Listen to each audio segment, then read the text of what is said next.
Welcome, everyone. It's the Mike Tech Show, show number 935. Tonight, going to talk about the Apple Mail to Outlook, and I have a link for that. Some QuickBooks desktop reminders when you're moving from one system to another. My iOS phone update and problems that I ran into, and I have some warnings. Adobe Acrobat Mac story from a client last night, and then I am going to rant on printers. But before we get started, in my Eagles, have my Eagles hat on, have a Eagles shirt on, and the Eagles logo behind me on the TV. Congratulations to my Philadelphia Eagles for winning the NFC championship last Sunday.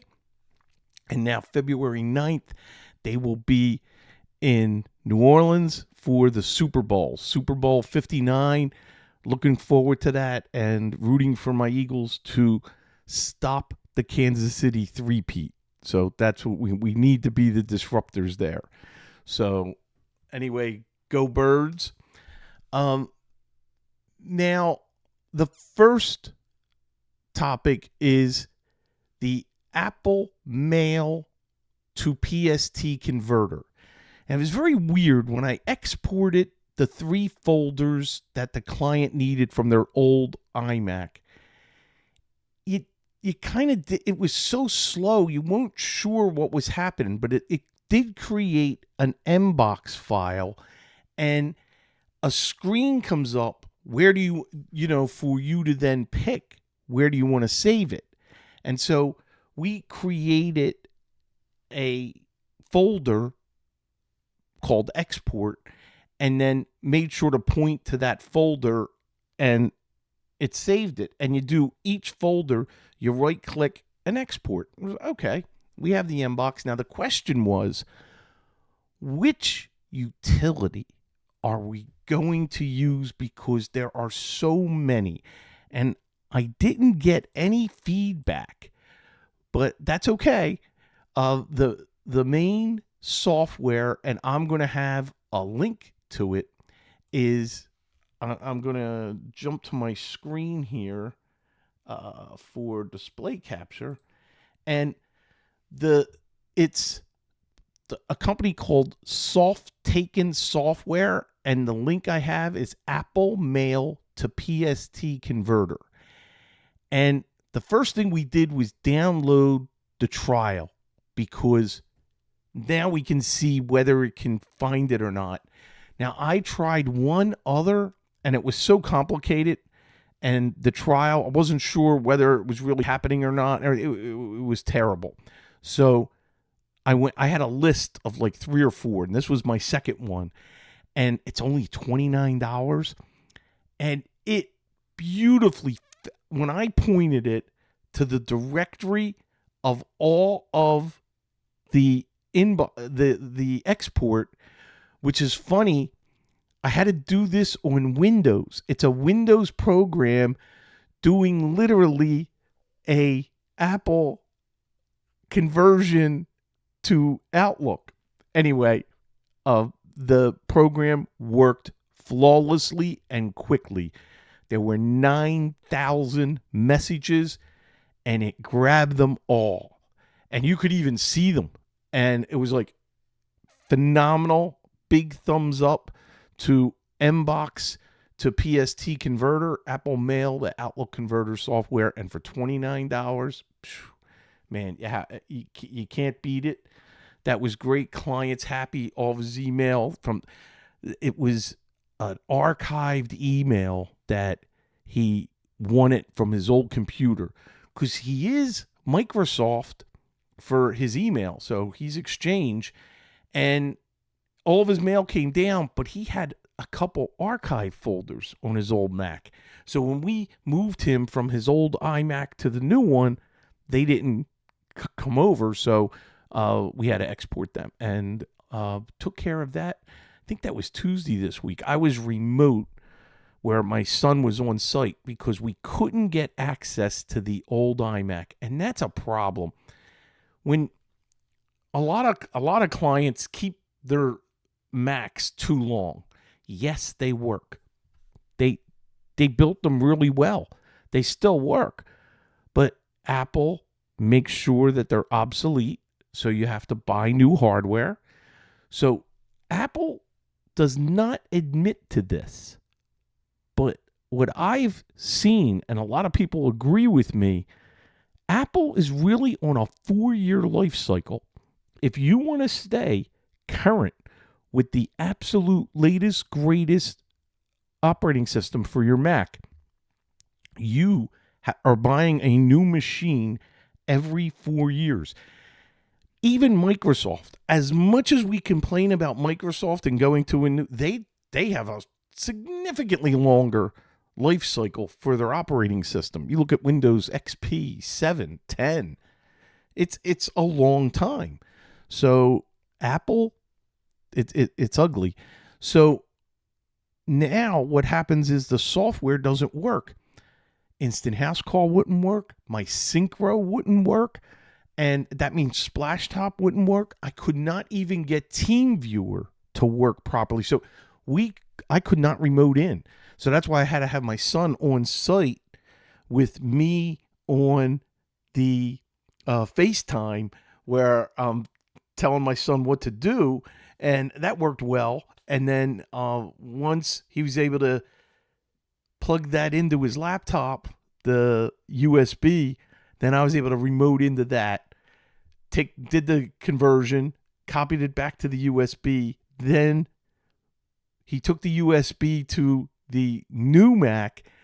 I copied that. I remoted in there with no trouble and copied that to the downloads directory and then imported that into his email. And that was the whole process.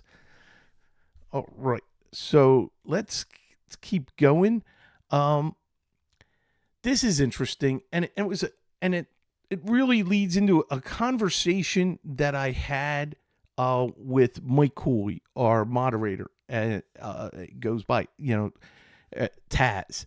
So we're talking about our clients clicking on links that they should never click on a link, and that is so hard to get through that I really, it's so painful. I tell them over and over, and I was just telling him that I use tough love with customers, but I come off like a meanie because I'm tough. I want to keep them safe. I don't want them. Don't click on the link. Don't click on the link, and they still do. They still get infected. Yes, there's some of you are shaking your head yes, but saying, hey, Mike, that keeps us in business. Yes, but when you've done it for the 4th or 5th time with the same client, don't you get it? And I've been using tough love, but I may back off on that because I'm coming off like a meanie. As a matter of fact, I had a client the other day said, is your son there? And I was like, no. And he said, well, have him give me a call. I said, I can help you. What's going on? He says, you're mean. your son's nicer. And I was like, uh-oh, okay. I can't have that happen. So that was a slap in the face. So you can't be too tough. But what Taz recommended, and I agree with this, is we mentioned RoboForm as a solution. So if they get any kind of, let's say it's something from PayPal, and don't do that. Open up your RoboForm and click on the link and let it just go. So you don't even have to remember the website if you've saved everything properly within RoboForm. And I like that because a lot of clients, they don't know, or they don't have the toolbar set at the top of the browser to where don't search for the site, go to the site. And, go to Dell.com, type it in, type in Amazon.com. Misspelling Amazon is really bad. That happens. We get a lot of people infected, and having problems where they thought they were on Amazon or they were going to Amazon, and now their system got compromised. So um, uh, yes. And Alaskan in the chat, he says, and doesn't RoboForm have password sharing with family and business accounts? Yes, they do. So I live in RoboForm. I love it, love it, love it. So we were also discussing the main reason, and let me, if hopefully Taz doesn't mind, I'm going to read his email.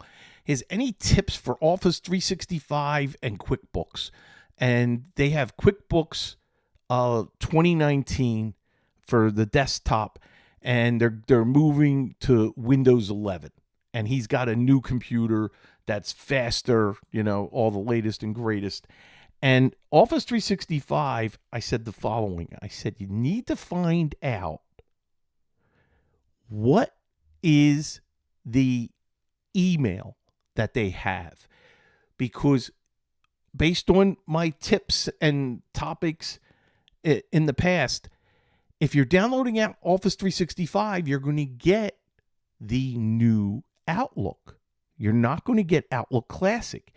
And if they have a hosted exchange or something other than Microsoft, you're going to want the Classic.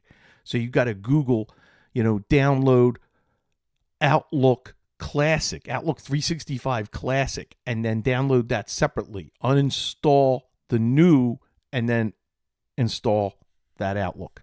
And it'll come up with the icon, and it'll state Outlook Classic. Now, the next is QuickBooks.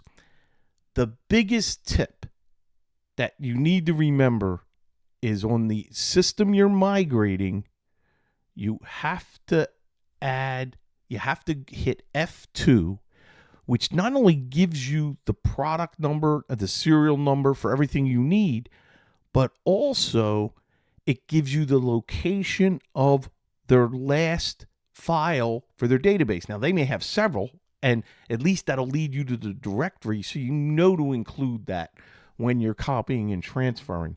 Now, the question is, where is the old version? Now, if they didn't clean up their desktop or downloads, that's the first place I look. And if I see that it's okay, it's QuickBooks 2019, hey, look at the downloads, look at the desktop. There could be a folder there from the download, and now you just copy that. You don't need to download it again. But if you do have to download it again, you need an Intuit account. And something Taz mentioned before the show, his client didn't even know he had one. That's okay. Still try to log in. And if it says, oh, you're typing the wrong password, no problem. Just click forgot password, because it's probably set up to go to their email. And then you can go in and download. In the old days, you used to be able to go to the QuickBooks download site and they had every version available. Now you got to prove who you are. You can't just download that. So remember, take a screenshot of F2 when you're in QuickBooks, and that's going to give you all the information you need. Now, a quick tip of something I ran into this week on a call. Client called me, Mike, all my icons are gone. And I was like, okay, let's take a look. And I remoted in, and he loved this because it was so quick. You right click on a blank space on a desktop, and then click view, and then click show desktop icons. For some reason, that was unchecked. Now, I don't know if it was a key combination or how that happened, but it did, and it hid all of his icons. And so I brought him back by unhiding them and did that in about 10 seconds. That was great. Now, this leads to last night, where I worked a couple hours on this. Client is writing, and this, by the way, is the wife of the person that had the hidden icons. And they're a big client because he's the owner of a business that's one of our clients. And his wife is an author, and this is her third book. And the publisher for the first time sent her a PDF of the book and said, make comments within Adobe Acrobat. She is the latest, greatest Apple Mac. She has the full licensing for all of the Adobe products. So she has Adobe Acrobat, but she's not familiar with it. And something happened last night where she worked on it for all day and thought she was saving. Now you see where we're going here. And it didn't save because there was an accident where there was something happened on the desk and something fell and it hit the power strip. I mean, you see where we're going, and it just shut off. So she thought, no problem. She'll go to recent, see what's there. It wasn't. As a matter of fact, just to and this is pretty specific, it only had 235 comments where she was into 600 comments on the book. So all day, and so I worked on, well, look, I checked, autosave was on. Now, with my research, and you can email me if this is different, but I mean, it's too late now. We couldn't get it back, and she's even backing up. The latest version of that file was backed up, but before it was earlier in the day, before all those comments. So one of the things that we had to do was I went through all the different versions. None of them were it. So Time Machine didn't help us. And when I read, and her husband confirmed this, and he read this, when you exit the Adobe Acrobat, and you have all your files that are in the temp directory, but if you launch Adobe, it clears the temp directory. That is insane. How can that be? So, of course, the first thing she did was launch that. So there were no temp files. I don't understand that. So, here we go. How about live tech support? All right, this is from a client. Anyway, let me finish the story. Shame on Adobe if that's the case, if that's true, because we couldn't find them in the temp directory, and it's supposed to save every 5 minutes. So what I did was go through a training lesson with the client and taught her how to do a file save, and then only do a save as when you want to change the name. And I went over that, and we did it over and over. She did a couple comments. We did a file save. We closed it and then showed her where it's at. And I kept it on the desktop and reopened it. So wanted to make sure that this can't happen again. Okay. So now moving forward, we're okay, but she lost a lot of work. All right. Now this is a live text, and let's see. Haven't used laptop in a while, so plugged it in, but won't take charge. When I plug the power cable, a light flashes 2 times. I know this is not a power cable issue. All right. I will call you tomorrow.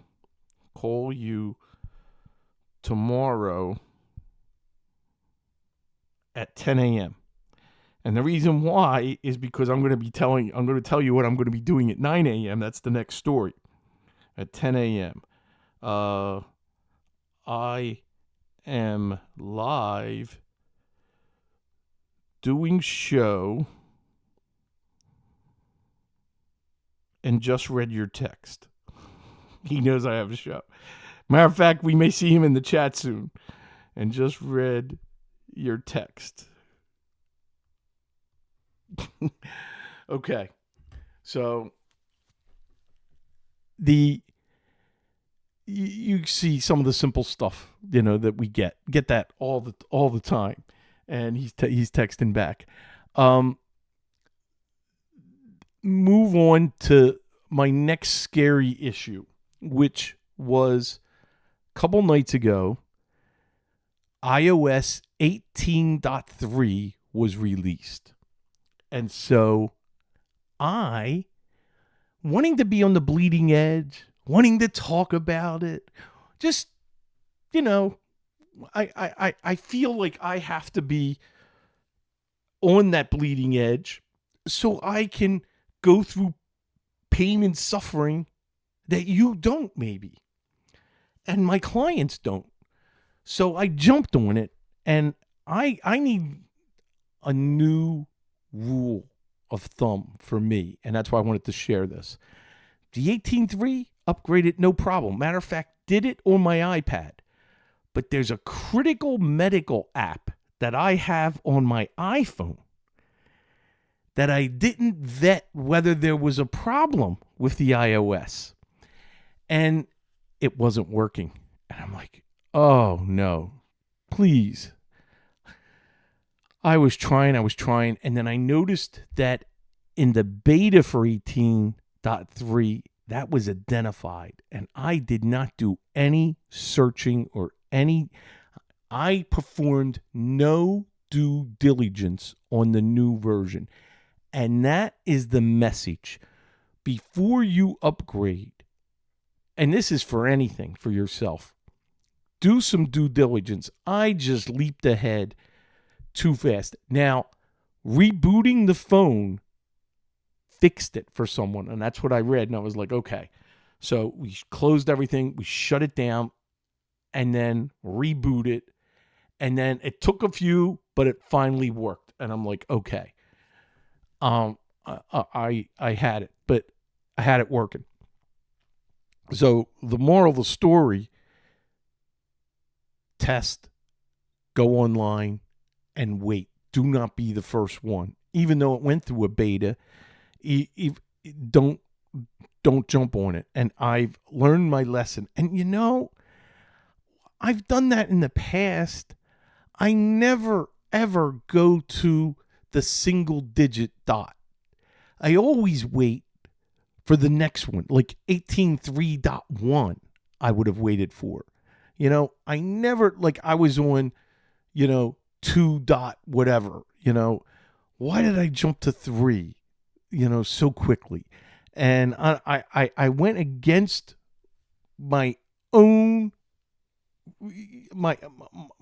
values, where I have, don't go to the single decimal point of an iOS. Wait, because they're going to come with fixes, and they're going to come by, and there's going to be a .1, then a .2, then a dot, So I went against that and almost had a problem. Okay. Before we get to a couple emails, I want to add one thing about 18.3, and I'm going to have a link in the show notes for this. 18.3 adds a feature. It adds Starlink support to T-Mobile iPhones. I am a T-Mobile iPhone. So you're ever in an airplane and you can't get on their Wi-Fi or whatever, and you want to send a text. You can do that now. It'll connect to Starlink, and you'll be able to do that. You can't make a phone call yet, and right now it's only texting, so you'll be able to send messages.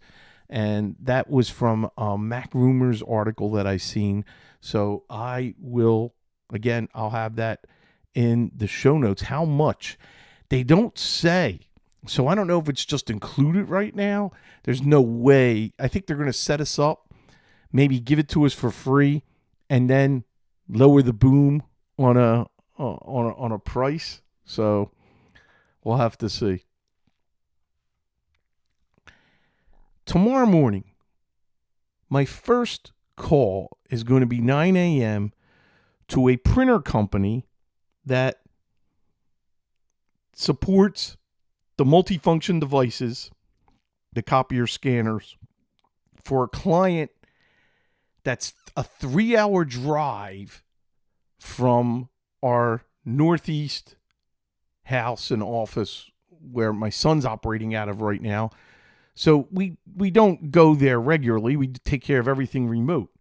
Now, earlier in the week, I answered the site survey because one of the Canon machines was being changed out. So the one that was being changed out, I put in all of the IP info. As a matter of fact, their main tech, I remoted in to their server, got him remoted, and we both agreed on everything for the networking. It was a piece of cake. We, only talked for a couple minutes. Well, it wasn't him who was on site, but whoever came on site didn't follow all the info that I plugged in, and it's a mess. It's a bloody mess. They can't print to either. They have trouble scanning back to the server. It's a mess. And the and the tech walked. He says, call your IT support. They'll take care of everything. And he walked out. My son got that call, and he called me, and he's like, Dad, I can't believe this and everything. I made sure he had all the info. I said, call that tech. And so he's not going on site, but he wants to remote in with me. Now, here, I'm afraid that both devices have the same IP address, and that's why everything's messed up. I can see it. I just know. So the question is, and I'm thinking this tech will know how to do it, can he change the IP address because of the MAC address?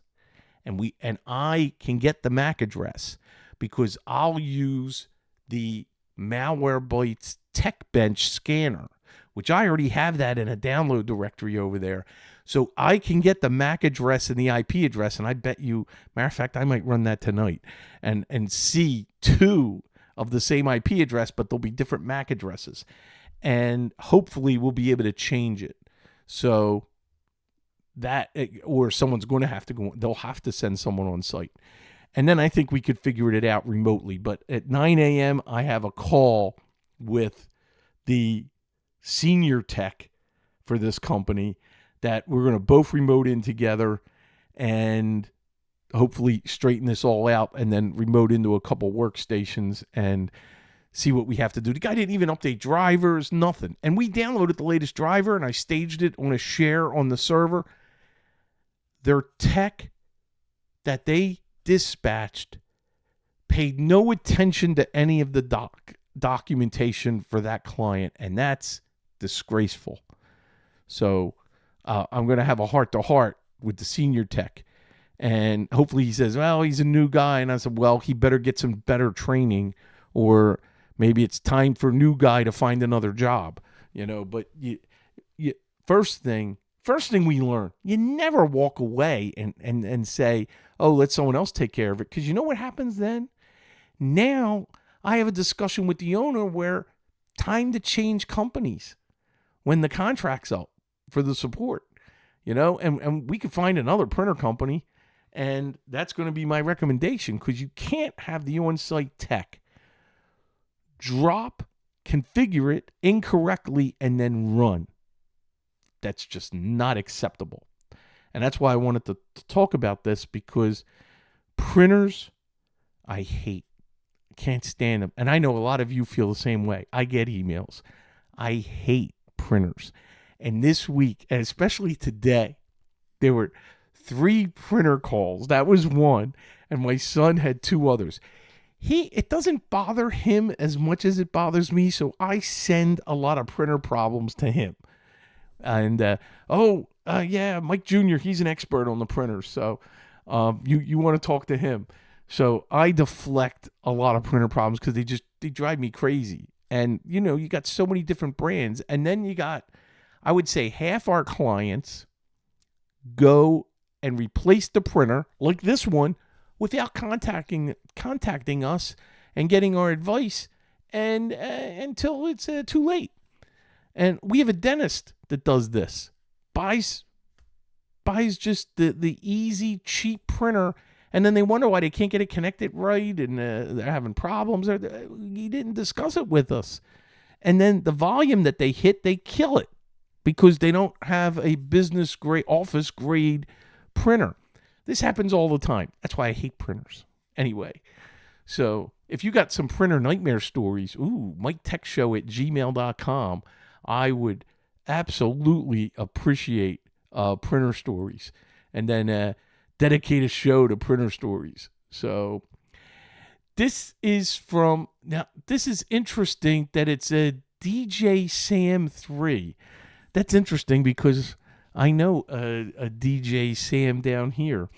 And as a matter of fact, she's going to have a baby in another week or so, and she's the main DJ for 97X down here.